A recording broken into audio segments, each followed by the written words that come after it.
Mais d'abord, je vais brièvement présenter l'Orséo comme centre de ressources énergie-climat et toutes les données et productions auxquelles vous pouvez accéder. Donc, tout d'abord, afin d'humaniser un peu la présentation, c'est déjà vous dire que l'Orséo, c'est avant tout une équipe avec des gens derrière qui travaillent dans ce centre de ressources. Donc, je suis Sébastien Crouzet. Aujourd'hui, vont aussi participer à la présentation Simon Labbé, Émilie Dufresne et Noémie Duzard qui sont là. Malheureusement, Gaël Luneau n'a pas pu venir avec nous, mais c'est ça l'équipe technique de l'Orséo qui fait tout le travail de traitement des données.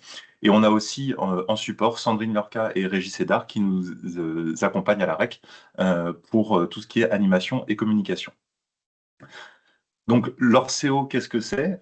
C'est donc l'Observatoire régional climat-énergie d'Occitanie, qui a comme rôle de production et de relais d'indicateurs autour du climat et de l'énergie. Donc, l'énergie, historiquement, le climat ça fait depuis 2022, donc depuis bientôt 4 ans, que l'Orséo a étendu son registre à l'observation du climat. Donc ça se traduit par l'animation auprès de multiples partenaires, fournisseurs de données ou autres, etc. Donc vous voyez une liste non exhaustive, mais déjà riche sur la gauche.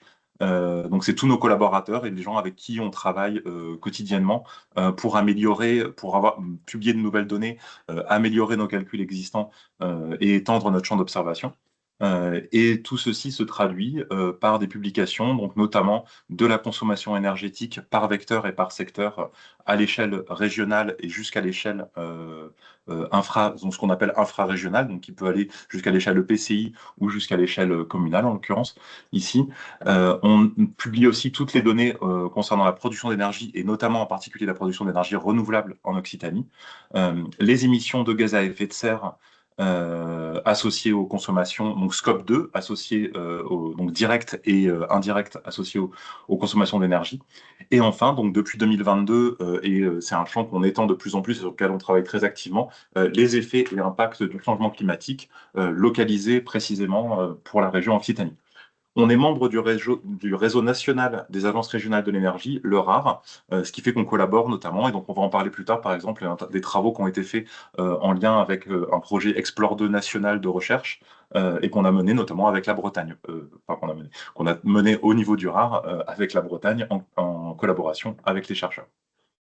Donc ça, c'est pour l'Orséo. Et donc, qu'est-ce que l'Orséo produit? Donc, je parlais des publications autour du bilan régional. Donc, la principale, c'est celle qui vient d'être, la 5e édition est parue en décembre dernier, il y a 2 mois.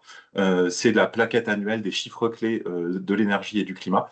Et donc là, vous avez un rapide aperçu. Et c'est ça qui va être le centre de la présentation d'aujourd'hui et qui est aussi en impression papier. Pour le moment. Vous pouvez aussi accéder, donc on publie des données de traitement autour de l'énergie et du climat, etc.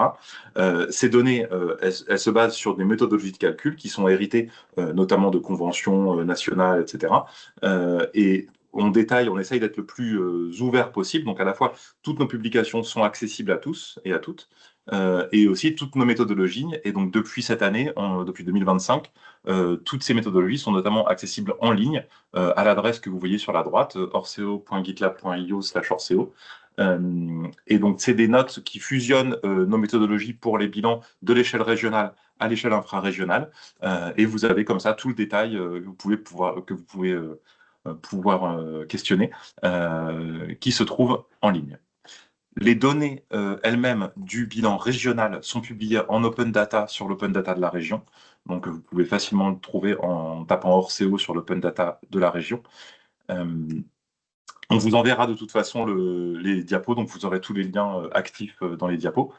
Donc ça, c'était pour le bilan régional. Pour le bilan infrarégional, donc les données jusqu'à l'échelle communale, et particulièrement l'échelle EPCI, qui est particulièrement intéressante pour tout ce qui est données énergie-climat, c'est aussi publié donc notre porte d'entrée favorite pour les données de l'Orséo. Donc c'est que l'Orséo publie toutes ces données sur Terristory Occitanie. Donc c'est une application, on vous reparlera à la fin, et il y a notamment un webinaire la semaine prochaine autour de Terristory Occitanie, auquel je vous invite à vous rendre si ça vous intéresse. Parce que donc l'Orséo publie les données et Terristory les diffuse et les communique dans une interface de web cartographique moderne. On publie aussi toutes ces données sur Picto Titani, qui est une interface, donc plutôt le portail interministériel pour les données énergie-climat. Au niveau des profils de territoire, historiquement, l'Orceo a toujours publié et envoyé donc sur demande par mail des PDF et des Excel de profils de territoire. Donc là, le profil de territoire, c'est plutôt échelle EPCI, un diagnostic global du territoire.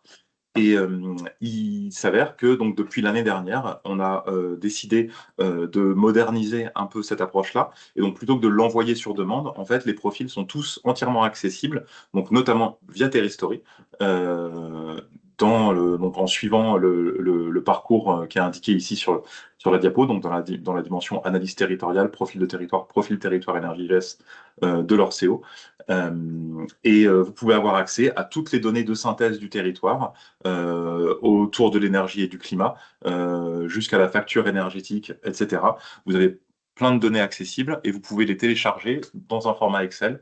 En haut à droite, vous voyez ici exporter les données. Donc c'est le nouveau format de profil désormais, profil énergie de territoire de l'Orceo. Et que vous pouvez trouver donc, notamment à l'échelle EPCI comme auparavant, mais en fait il s'avère que vous pouvez aussi désormais le trouver à n'importe quelle échelle, de la région à la commune pour avoir le, le profil. Et donc ces profils sont évolutifs, on essaye constamment de les améliorer, donc on est preneur de vos suggestions et on continue en fait à les faire bouger. Donc ils peuvent bouger sensiblement, même si globalement le parcours reste le même.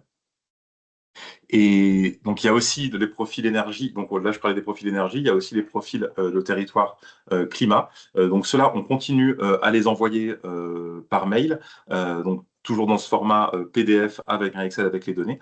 Mais justement, donc, comme de la même façon qu'on l'a fait pour les profils énergie, donc sur 2026, on travaille à la refonte de ces profils climat pour en faire une version web qui sera développée au cours de l'année 2026 et qui donc arrivera quand elle sera prête, mais on est en train de travailler dessus.